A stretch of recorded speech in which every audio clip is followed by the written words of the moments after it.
позиции пересекает финишную черту. Отличные результаты татарстанские лыжники показали еще в четвертьфинале. Спортсмены сегодня бежали классический спринт. Такая гонка в России проходит обычно на длинных дистанциях. В Казани сегодня впервые сделали короткий круг. Всего 1,2 метров. Несмотря на это, лыжня оказалась сложной. Спортсмены ломали палки и много падали. В финале за несколько метров до финиша лыжница Анастасия Кириллова падает. Бежавшая за ней татарстанская спортсменка Ольга Сергеева устояла и смогла быстро сориентироваться. Всю дистанцию шла пятой, но на финише стала второй. Нужно бороться до конца.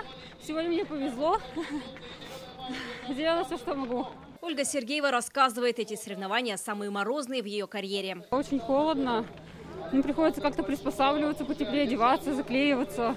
Там варежки, чехлы. Я вообще сегодня бежала в согревающихся стельках, самонагревающихся. Первый раз, наверное, за всю мою историю лыжных гонок.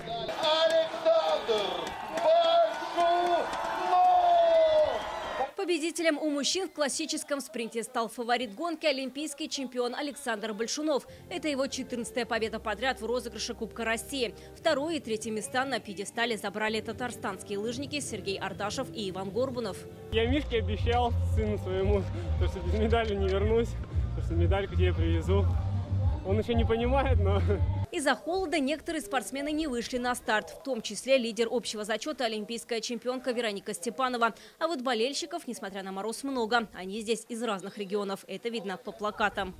Приехал поболеть за своих земляков. Здесь выступают наши земляки и, конечно, за Большунова, за Степанова, за всех, за хорошую лыжню. Мы просто в шоке.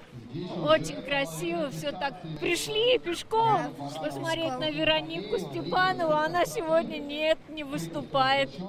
Немножко расстроились, но ничего, будем ждать других стартов. Решили поддержать и наших спортсменов, и олимпийских чемпионов хотим посмотреть. Все хорошо, морозно, но как бы чаек. Все отлично, смотрим, болеем. Завтра заключительный день 5-го этапа Кубка России по лыжным гонкам в Казани. Пройдут соревнования по скиатлону. Это смешанная лыжная гонка на 20 километров среди женщин и мужчин. Все желающие могут приехать поболеть за спортсменов сюда, на базу в поселке Мирный. Вероника Гайнудинова, Адель Миндубаев, ТНВ, Казань.